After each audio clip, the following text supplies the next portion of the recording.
Good evening, I'm Apolinario, 30 Dignidad si Valencia, and this is Philippine Headlines. In Luzon, communist terrorist group war materials seized in the municipality of Nagtipunan. Following a successful operation, authorities recovered several war materials belonging to members of the communist terrorist group or CTG in Sitio Didang in Barangay San Dionisio II in the municipality of Nagtipunan, the province of Quirino on Friday, February 13. The armed catch was discovered in a thickly vegetated area at around 3:30 in the afternoon, based on information provided by a former member of the communist terrorist group. The buried weapons and documents were reportedly part of the group's armed activities against the government. Seized from the site were 5 CTG 40mm high explosive rounds, 4 rifle grenades, 1 PRB M67 hand grenade, 5 empty granite rifle clips, 1 corroded grand rifle barrel, and 134 pieces of live Garand ammunition. Authorities have recovered documents and various types of medicines used by the leftist group. The operation was led by the Quirino Provincial Intelligence Unit in coordination with the Nagtipunan Police Station, 2nd Quirino Provincial Mobile Force Company, Provincial Intelligence Team, Quirino Regional Intelligence Unit 2, and the Quirino Police Explosive and Canine Unit. Meanwhile, the government once again urged the remaining members of the rebel group to surrender and cooperate with authorities for the peace and security of the area.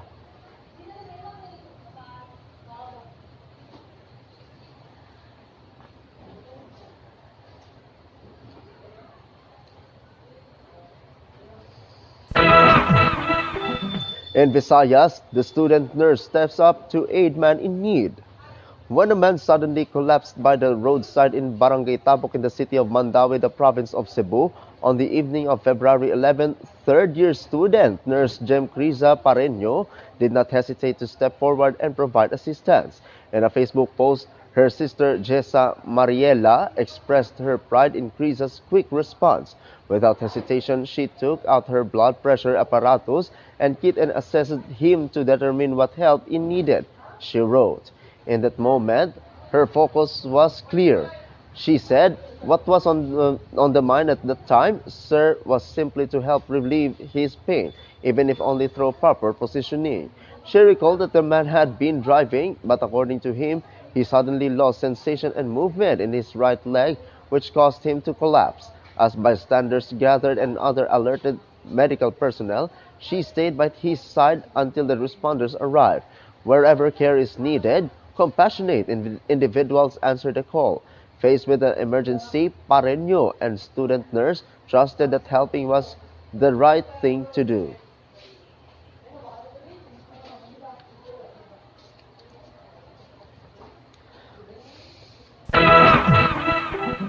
In Mindanao, 4 police officers and civilian dead in Misamis Oriental Road accident.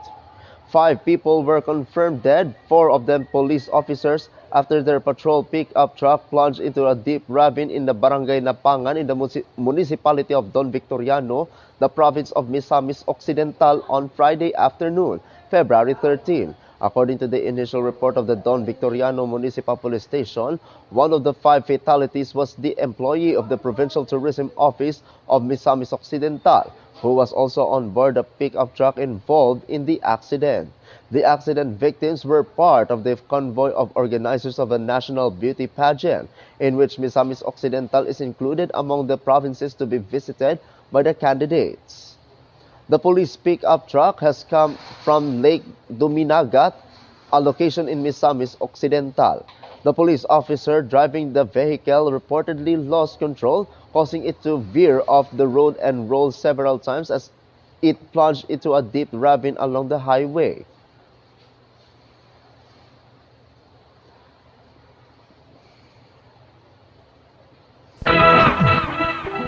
In the other news, breathtaking photo of Earth released by NASA. NASA, or National Aeronautics and Space Administration, has released a stunning and rare image of Earth, showing the Atlantic Ocean appearing as if it were bathed in golden sunlight. This phenomenon is called Songlin. and it occurs when sunlight strikes the surface of the water and reflects at the exact angle visible to a satellite's camera or sensor.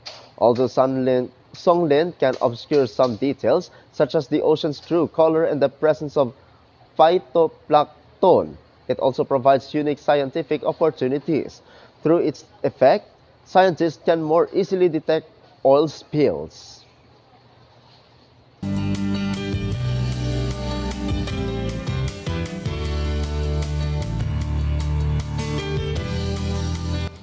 And our business news, DTI Region 12 champions collaboration for the growth of Senator Ninoy Aquino's coffee industry.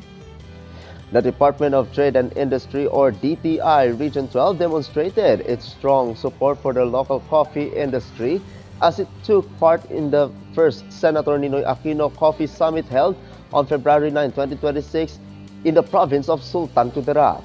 DTI Regional Director Flora D. Polito Gabonales Seso 3 joined the opening ceremony where she delivered an inspiring message recognizing the remarkable efforts of coffee growers, processors, and entrepreneurs in putting Senator Ninoy Aquino on the map as one of Mindanao's emerging coffee hubs.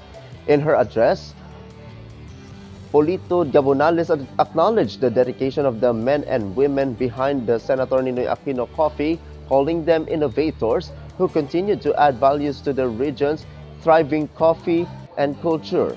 She assured stakeholders that DTI Region 12 will continue to provide platforms that promote their products to wider markets. She also commended the inclusivity of the industry, recognizing the contributions of the Manobo Dulangan indigenous peoples, women, and youth whose active participation continues to shape a more sustainable and community-driven coffee sector. A key highlight of the summit was the ceremonial pledge of commitment, which brought together partners from both the public and private sectors, including DTI Sultan Kudarat, DOST, DA or Department of Agriculture, Nestle Philippines, Sultan Kudarat State University, and local government units to collectively push for the long-term development of the Senator Ninoy Aquino coffee industry. The initiative, known as Senator Ninoy Aquino Coffee Rights Strengthening Networks and Alliances for Coffee Resilience, Inclusive and Sustainable Towards Excellence, aims to foster stronger linkages among stakeholders, improve product quality, and create lasting opportunities for coffee farmers and MSMEs. Under the guidance of DTI Sultan Kudarat and with the support of DTI Region 12, the establishment of the Senator Ninoy Aquino Coffee Council signals a new phase of collaboration that will help Senator Ninoy Aquino Coffee achieve greater visibility in national and international markets. RD Polito Gabonales expressed optimism that through continued cooperation and dedication, Senator Ninoy Aquino Coffee will soon be recognized globally for its quality and distinct flavor, serving as a proud symbol of Sultan Kudarat's craftsmanship and resilience. This regional milestone highlights DTI Region 12's continuing mission to empower local industries and build stronger, more inclusive value chains across the Soxergen. In Luzon, power cable apparently being cut by a man sparks. A power cable sparked while it was apparently being cut by a man in the parking area of a mall in Barangay Mambugan in the municipality of Antipolo, the province of Rizal, yesterday. In a video shared by Chris Melenchon, the man can be seen dropping the cutting pliers he was holding after the power cable suddenly sparked. According to the officials of Barangay Mambugan, no one has filed any complaint with them regarding the incident. Meanwhile, the incident has already been reported to the police and authorities said appropriate action will be taken.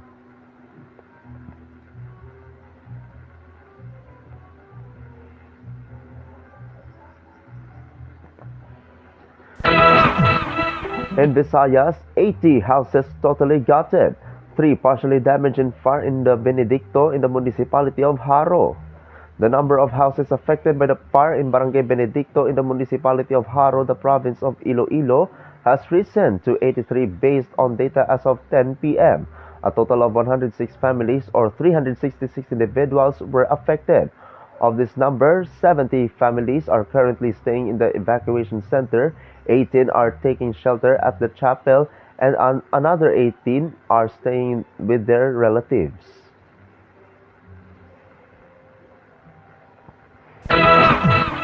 In Mindanao, road and drainage projects in several barangays in the city of Cotabato was inspected. Violations to be presented at the 18th Sangguniang Panglungsod session. The Committee on Infrastructure of the Sangguniang Panglungsod conducted an inspection together with the City Engineering Office and MPW BARM CCDEO on several ongoing roads and drainage projects in the city. Led by City Councilor Fides Edsla, the group visited project sites in barangays Rosary Heights 9, Rosary Heights 7, Rosary Heights 4, Rosary Heights 5, and Poblacion 8, following complaints received regarding alleged issues and their impact on traffic flow. The inspection aimed to assess the condition of the projects, especially with the approaching month of Ramadan, when an increase in vehicle volume is expected, particularly in the afternoons.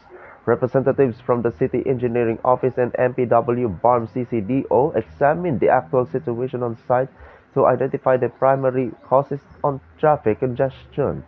During the inspection, several violations involving some contractors and workers were discovered. In connection with this, Councilor Fides Edsla announced that the details of their findings will be presented during the upcoming 18th session of the Sangguniang Panglungsod to ensure appropriate action is taken. The committee leadership hopes that through this step, those responsible will act promptly to address the deficiencies and ensure a smooth and safe flow of traffic in the city.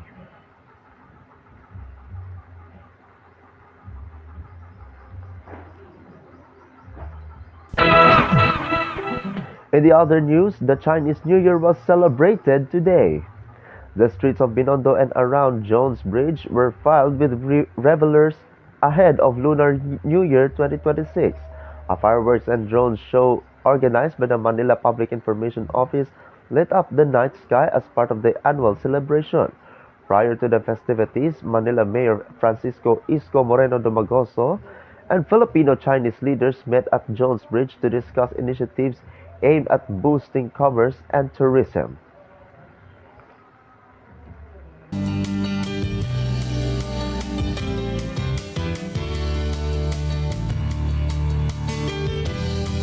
In our business update, Bangko Sentral ng Pilipinas rate cut urgency builds amid anemic economy.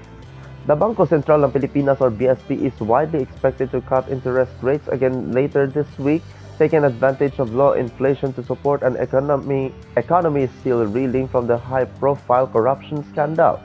Economists and Nomura Global Markets Research see a 65% chance that the central bank's monetary board will reduce this key policy rate by a quarter point to 4.25% at its February 19 meeting.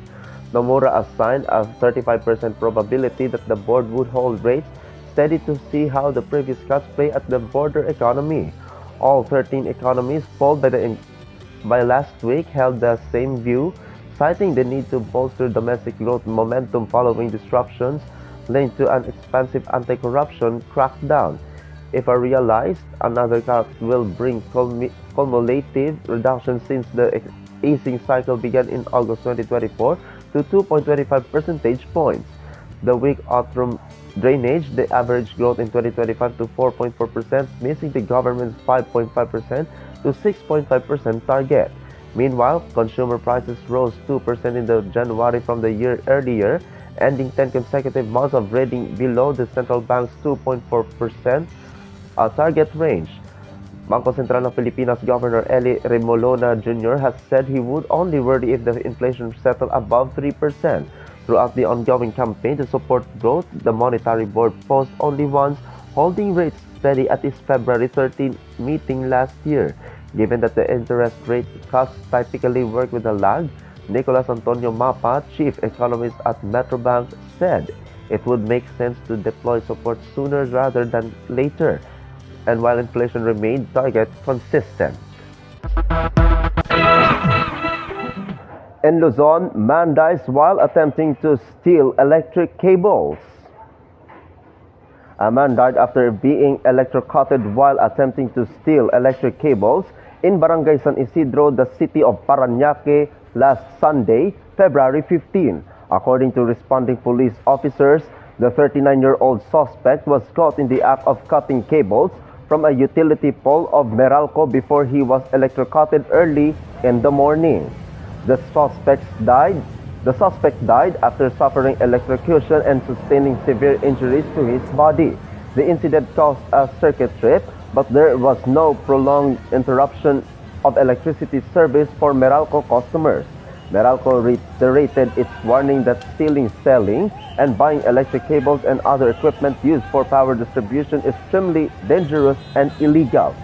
Stealing electric cables is a violation of Republic Act No. 7832 or the Anti-Electricity Pilferage Act, which carries a penalty of at least 12 years of imprisonment at a fine ranging from 50,000 pesos to 100,000 pesos.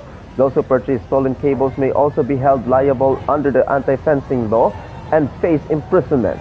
Meralco also continues its active cooperation with the Philippine National Police in the campaign against cable theft and other power service equipment theft.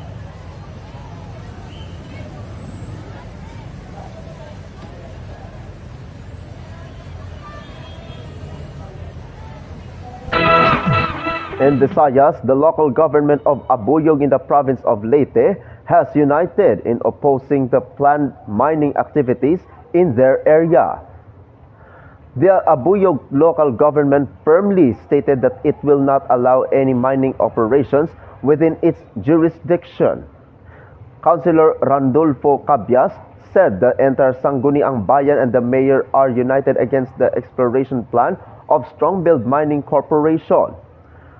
According to him, their position is based on Resolution Number 366 Series of 2005, which strictly prohibits mining and exploration activities in their municipality to prevent environmental destruction and protect their community.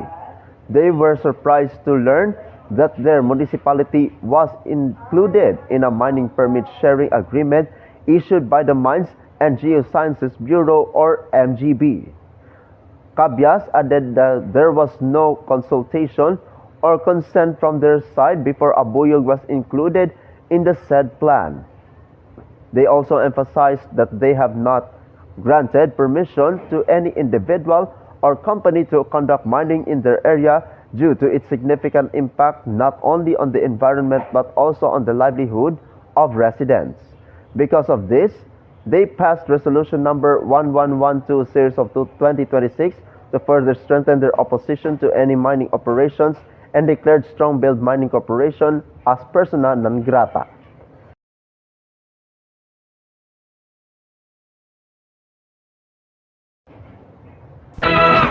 In Mindanao, last chat of a woman who jumped from Atugan Bridge in Impasugong, Bukidnon yesterday. The woman's final chat message to a friend revealed that she was already at the bridge and said that if her family looked for her, they should find her there.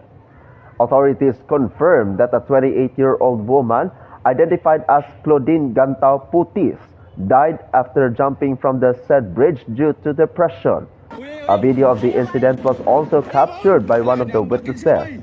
The woman was reportedly restrained, but efforts to stop her failed after she slipped from their grip. Remember, you are not alone. If you are someone you know is struggling with depression or suicidal thoughts, please consider reaching out to a trusted person or a mental health professional for help. In the other news, Messenger.com will no longer be available for messaging starting April this year. Meta shared that starting April 2026, Messenger.com will no longer be available for messaging. According to Meta, the Messenger desktop app is also no longer available. You can use Facebook.com/messages to continue messaging on the web. It added, after Messenger.com goes away, you will be automatically redirected to use Facebook.com/messages for messaging on a computer. You can continue your conversations there or on the Messenger mobile app.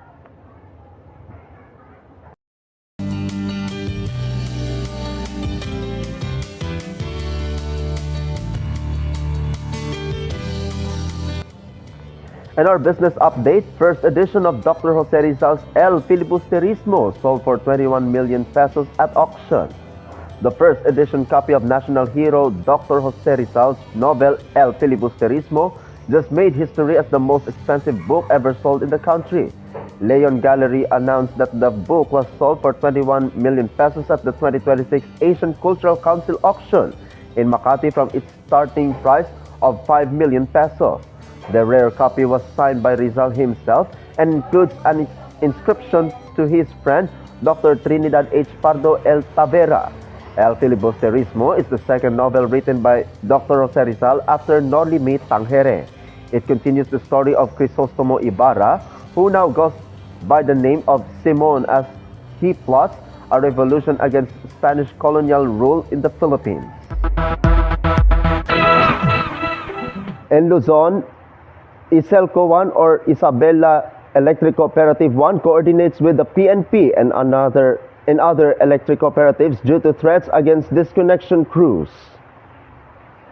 Iselco or Isabela Electric Cooperative 1 admitted that their disconnection crews have long been receiving security threats from residents who are unable to settle their electricity payments.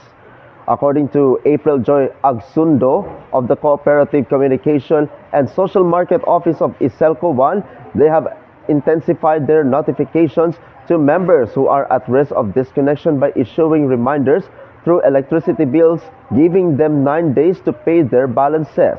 They also continue to conduct safety trainings for their linemen to ensure their safety while performing their duties. During periods of massive disconnection, the cooperative coordinates with police stations in the cities and municipalities within the coverage areas to ensure the safety of line personnel. They also receive support from Novelco or Nueva Vizcaya Electric Cooperative, Carelco or Cagayan Electric Cooperative 2, and Kirelco or Quirino Electric Cooperative, as well as from the government. The cooperative also announced that under their 1-month disconnection policy, member consumer owners who failed to settle their bills within a 1-month grace period may have their electricity service disconnected. Iselco 1 is also strengthening its payment centers, which are commonly located in 7-Eleven, SM Supermalls, and Robinsons Malls, as well as online payment platforms including GCash, aside from their branch offices. This aims to make payments more convenient for members and prevent conflicts between linemen and consumers.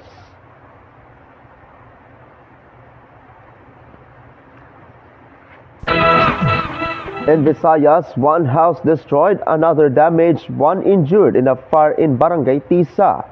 1 house was destroyed and another damaged, while 1 person was injured in the fire that occurred early dawn past 3 a.m. on February 18 at 10 Saturn Street, Tisa Hills in Barangay Tisa, the city of Cebu.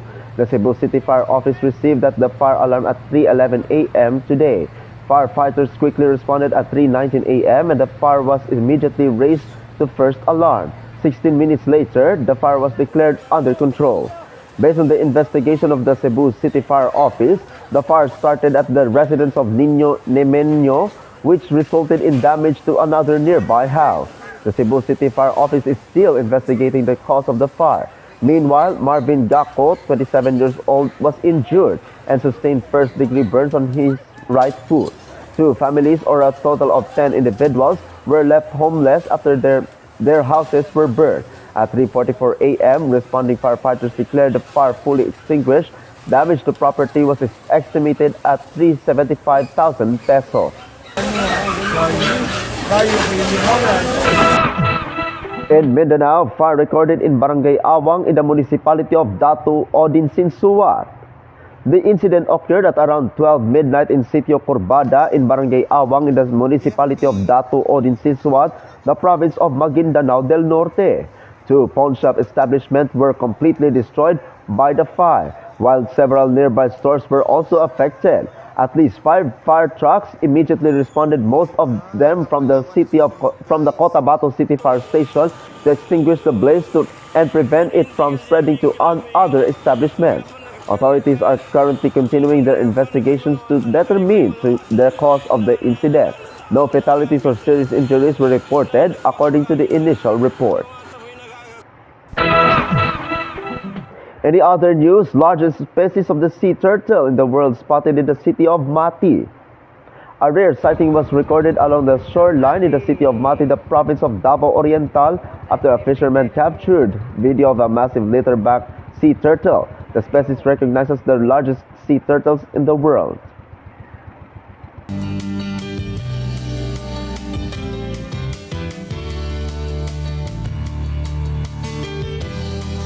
In our business update, Green Energy Auction Allowance or GEAA, one of the reasons for the increase in electricity rates this February.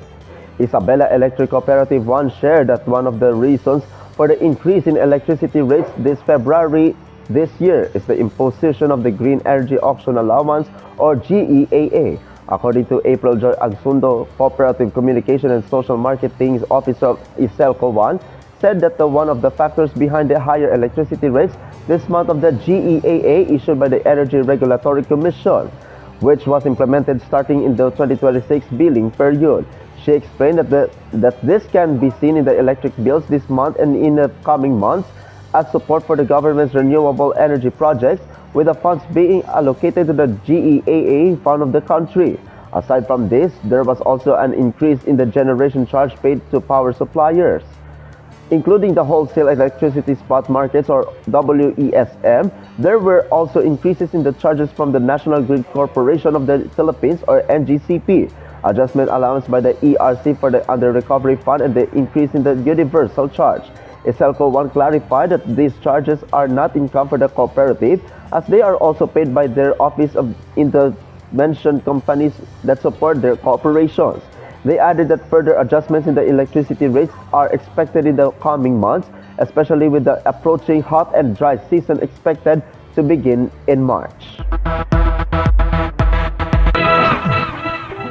In Luzon, 2 siblings die after drowning in the province of Quirino. 2 minor boys were found dead at Governor's Rapid located in Barangay Divisoria in the municipality of Madela, the province of Quirino, after drowning while swimming in the area. The victims were identified as 9-year-old and a 15-year-old, both male and residents of the said barangay. According to Mr. Nolbert Tuan, a staff member of the Municipal Disaster Risk Reduction and Management Office or MDRMO of Madela Quirino, the drowning incident was reported to their office past 7 p.m. on February 15 this year. Police officers, barangay officials, and local residents immediately responded. The victims were reportedly first seen gathering wood before they were later reported missing and believed to have drowned. Rescuers suspected that the victims were trapped beneath rocks, which delayed the recovery. The body of the 9-year-old was found on February 16, while the remains of the 15-year-old were recovered on February 17. Reports indicate that the younger child drowned first, and the older sibling attempted to rescue him but also drowned in the process. The Madela rescue team reminded the public to remain cautious to prevent similar incidents, noting that this was the first drowning case recorded in the area in more than 2 years.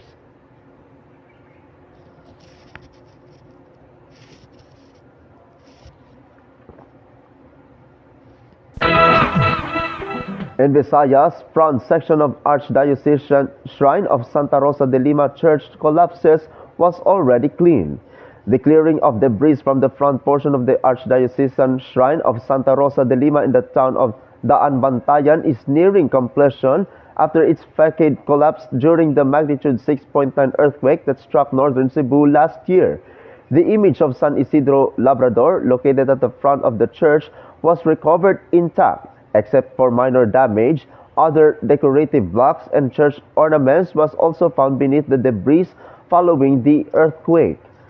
Phase 1 of the reconstruction and restoration is ready, about 56 to 60% complete.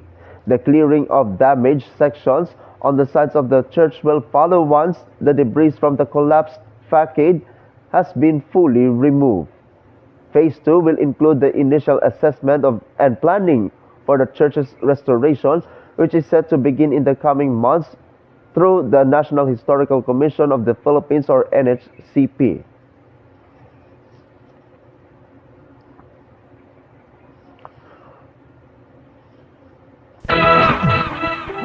In Mindanao, landslide in the municipality of Compostela, the province of Davao de Oro.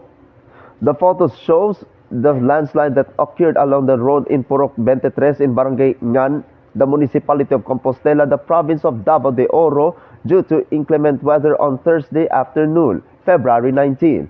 The Compostela MDRMO immediately conducted clearing operations.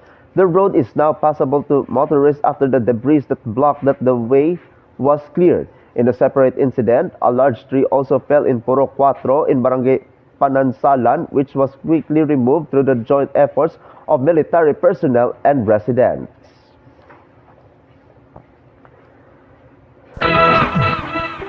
In the other news, Metro Cebu Railway in discussion.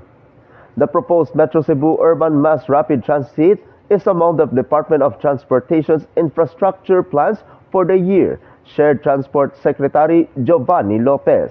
The Metro Cebu Urban Mass Rapid Transit connects major urban development centers across the province through a 67.5-kilometer railway line from Danao City to Carcar City and a 25-kilometer line to Mactan Cebu International Airport.